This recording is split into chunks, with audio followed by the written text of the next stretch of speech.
Bonjour, bienvenue sur la chaîne Happy Mining. Ça faisait un petit moment qu'on n'avait pas eu le temps de faire de vidéo, on était assez occupés en ce moment, pas mal d'actualités. Voilà, donc on va faire une petite vidéo qui sera, c'est le lancement d'une série de vidéos sur le thème, la thématique que faire après l'Ethereum, que faire après le passage au Proof of Stake de l'Ethereum.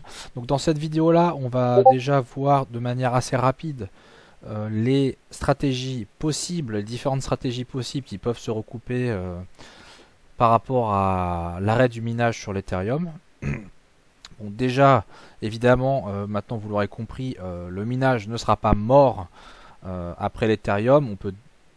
On pourra miner d'autres crypto-monnaies, on peut déjà miner d'autres crypto-monnaies. Il y en a plein. Il y a des crypto-monnaies très intéressantes.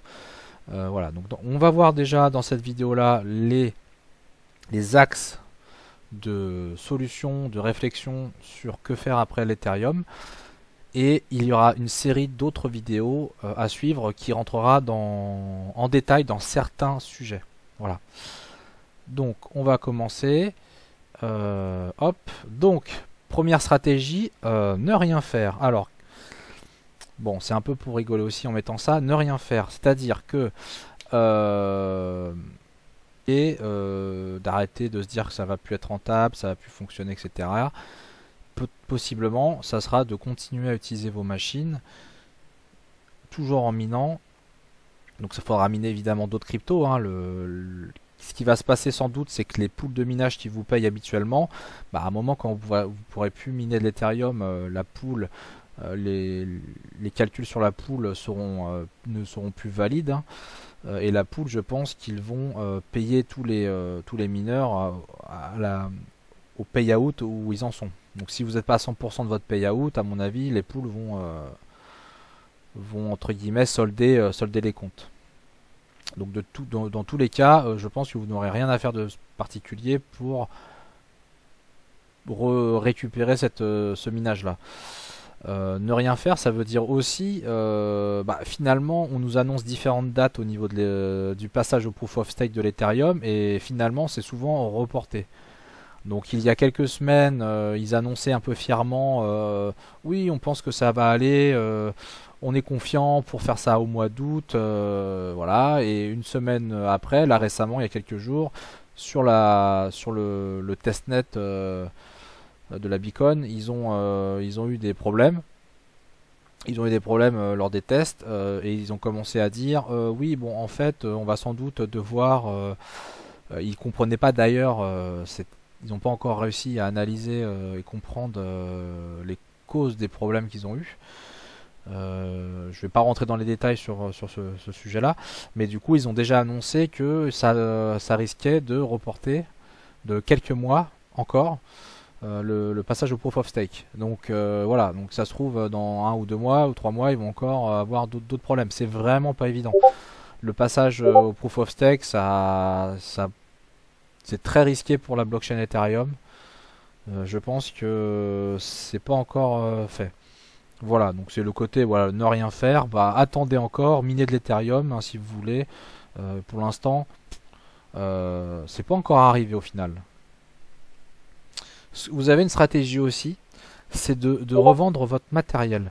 Alors, pas forcément de le revendre à l'après Ethereum, ça sera peut-être un peu trop tard, mais peut-être stratégiquement, vous aurez des opportunités à vendre votre matériel.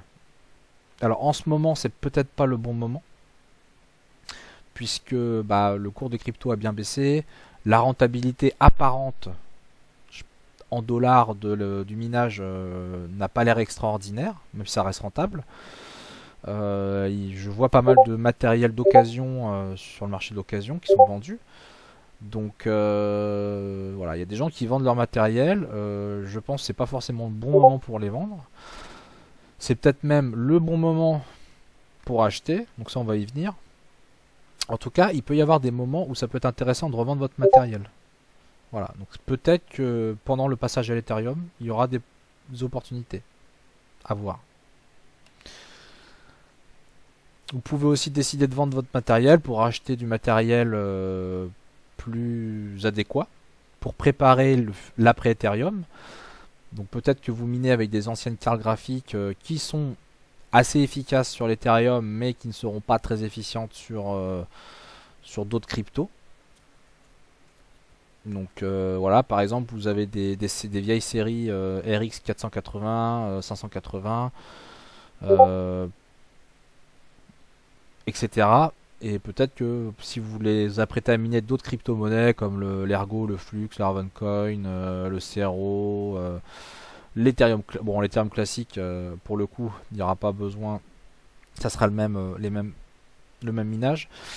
Mais voilà, du coup, peut-être vous aurez intérêt à vendre du coup une partie de vos cartes pour acheter des cartes plus récentes. Ça peut être aussi une stratégie.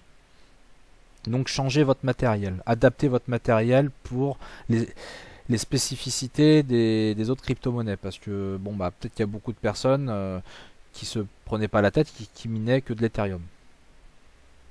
Voilà, donc vous pouvez aussi en profiter pour changer votre matériel, surtout qu'en ce moment le prix des...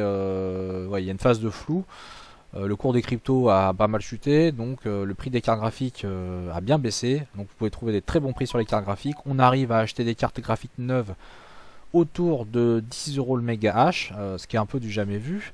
On était quasiment à 20 euros le méga hash en fin d'année dernière, alors peut-être pas à 20 euros mais pas loin. Voilà, donc ça peut être aussi des opportunités de changer de matériel ou d'acheter du matériel à nouveau. Que faire après l'Ethereum? Bah, il va falloir miner d'autres cryptos, ça c'est clair et net. Vous pourrez plus miner de l'Ethereum. Vous pourrez miner de l'Ethereum classique, c'est le même algorithme. Donc vous n'aurez pas à changer l'overclocking de vos cartes, vous n'aurez pas à redimensionner vos alimentations, etc. Donc il y a des cryptos qui ne consomment pas trop, aussi comme l'Ergo, qui sont pas très consommateurs et qui dégagent moins de chaleur, donc vous n'aurez pas besoin de changer de votre matériel. Si vous voulez commencer à miner du Flux, si vous voulez commencer à miner du Ravencoin, ou d'autres cryptos qui seront intéressantes à ce moment-là, il faudra faire attention au dimensionnement de vos alimentations. Et aussi en termes de chaleur, si ça va tenir dans votre installation. Mais dans tous les cas, il faut commencer... Alors, commencer peut-être pas maintenant parce que finalement c'est pas quand est-ce que l'Ethereum va vraiment s'arrêter, ça arrête pas d'être décalé, mais il faut commencer un petit peu à regarder comment ça se passe de miner une autre crypto, les contraintes. Donc voilà, donc vous savez que chaque crypto a un algorithme et l'algorithme de calcul ne va pas jouer sur les mêmes caractéristiques et ne va pas utiliser les mêmes choses sur la carte graphique. Ça peut être plutôt la mémoire comme l'Ethereum qui est poussé, ou alors le GPU. Voilà, donc selon ce que vous allez miner, ça sera pas les mêmes caractéristiques.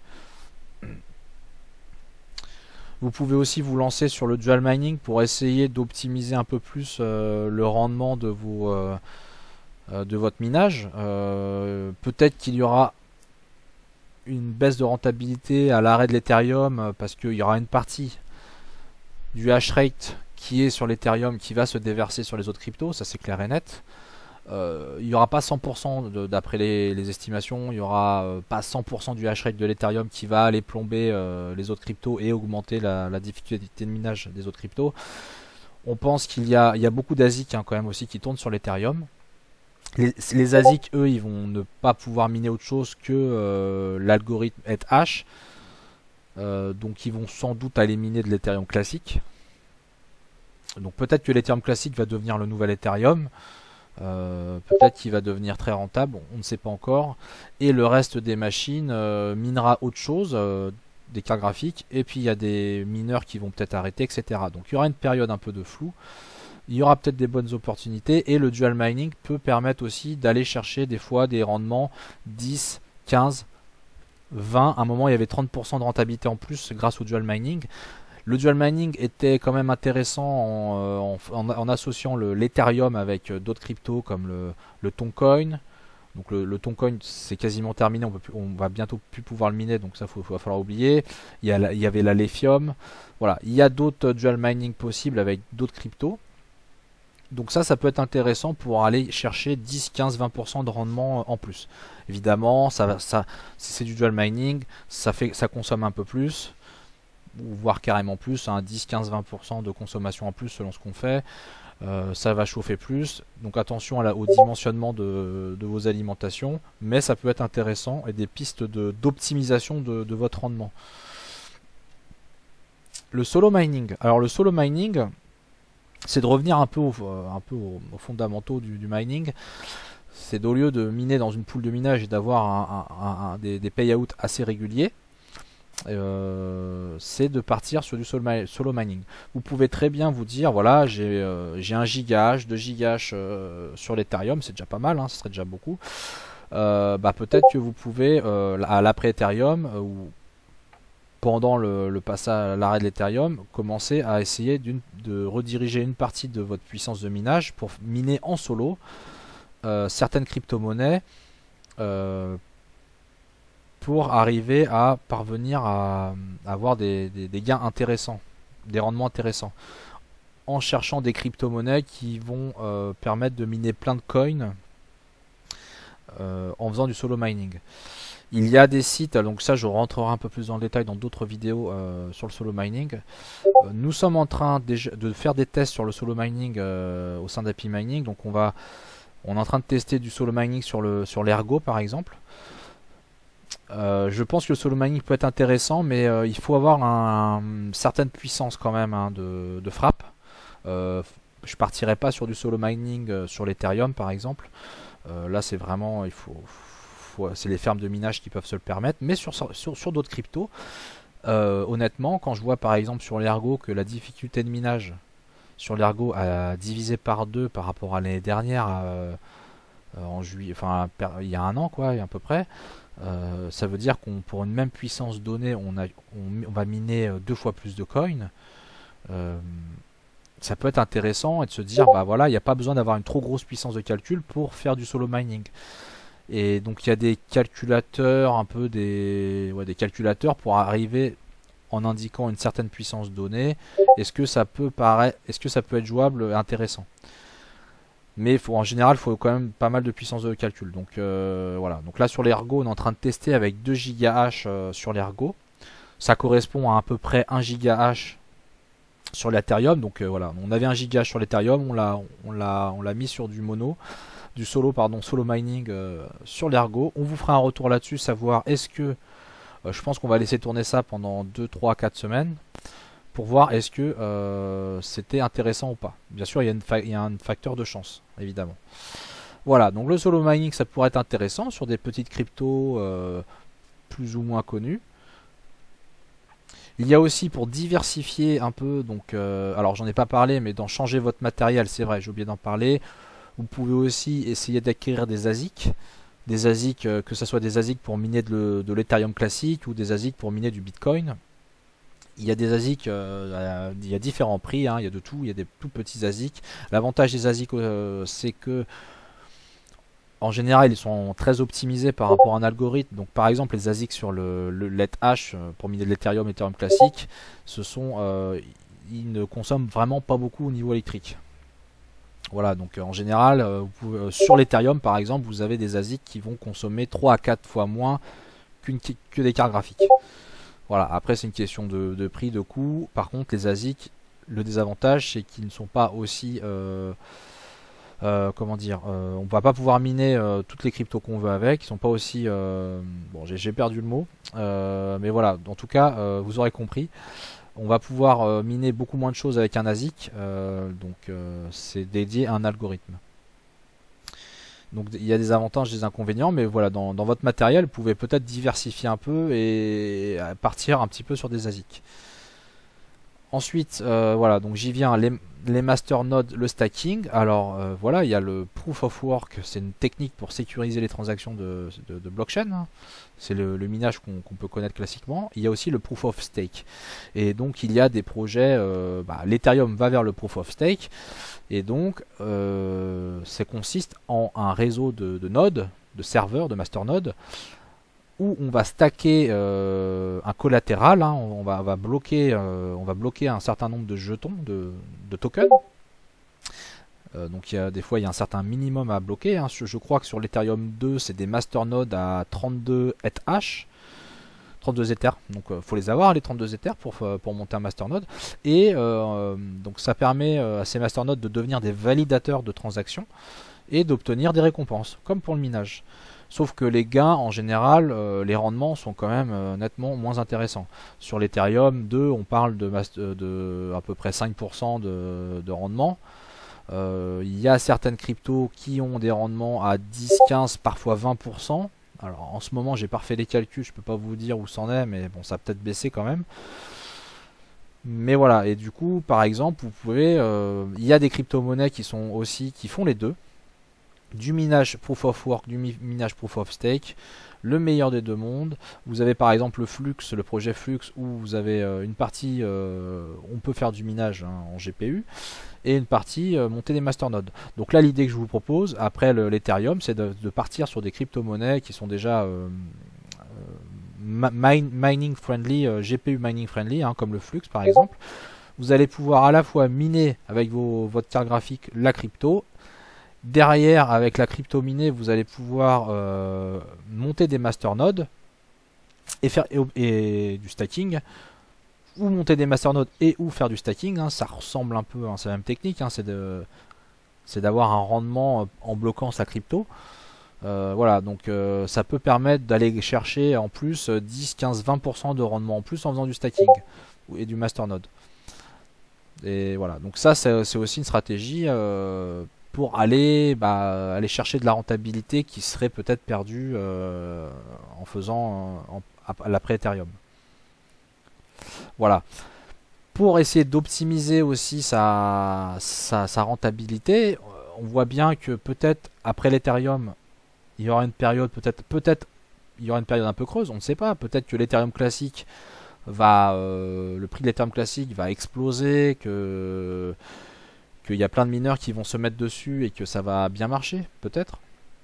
Mais dans l'optique où la rentabilité serait moins intéressante et commencerait à être assez basse, dans les pronostics, les visions un peu pessimistes de l'après-Ethereum, il faudra envisager aussi de partir tout court, de délocaliser vos fermes de minage pour optimiser la partie électrique. Alors si vous ne payez pas l'électricité en France, tant mieux pour vous.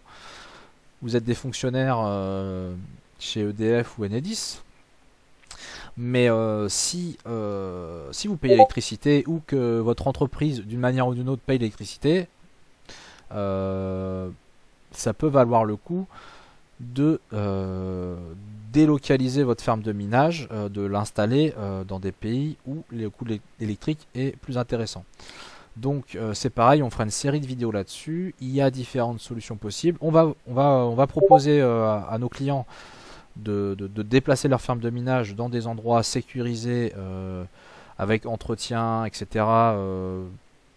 Dans des pays où le coût de l'électricité, on va passer de 18 centimes du kilowattheure en France à du 9-10 centimes, parce que bon, il y a des frais de gestion, donc il y a des pays qui sont à 6, 7, 8 centimes du kilowattheure.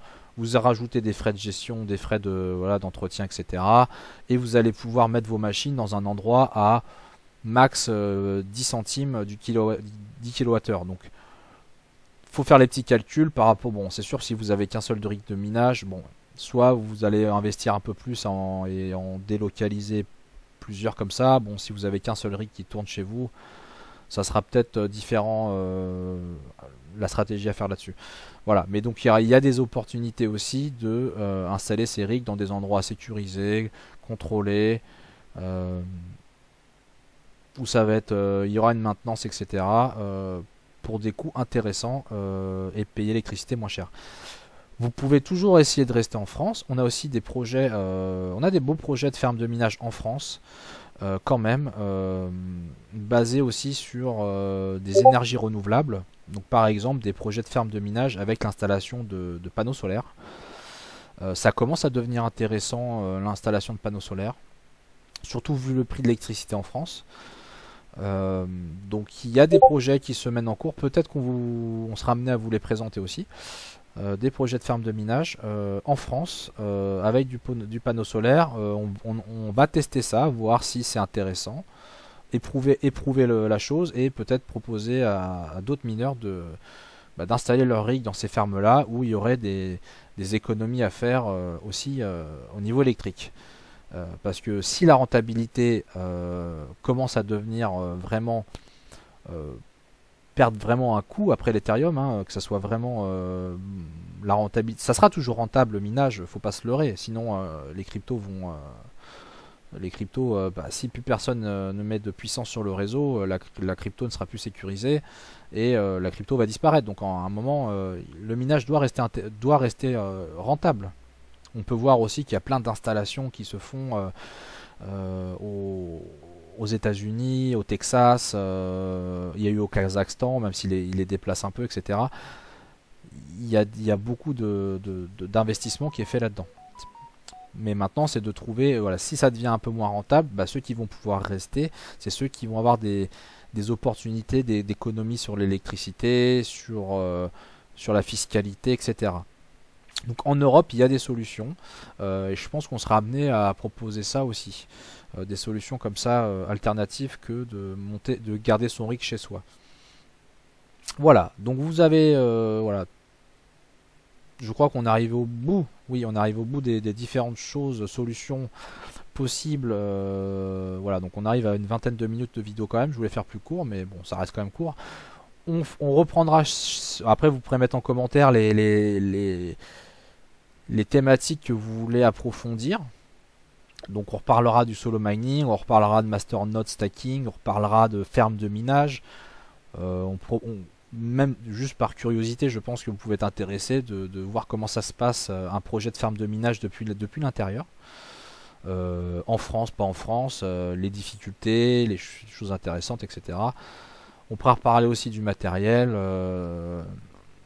les autres cryptos qui peuvent être intéressantes à miner, les différents types de dual mining, parce que bon, pour l'instant on était principalement les dual mining, on était sur je mine de l'Ethereum principalement parce que c'est quand même le plus rentable, et je vais miner à côté du Toncoin ou de la Lithium ou etc. Je pense qu'il va falloir se réintéresser à ce sujet-là et voir quels sont les types de dual mining qu'on peut mettre en place, quels sont les cryptos qui se marient bien ensemble pour les faire en dual mining. Voilà, n'hésitez pas à mettre des commentaires, n'oubliez pas de vous abonner à la chaîne Happy Mining, et puis je vous dis à bientôt sur la chaîne Happy Mining, et bon minage à tous, à bientôt, salut.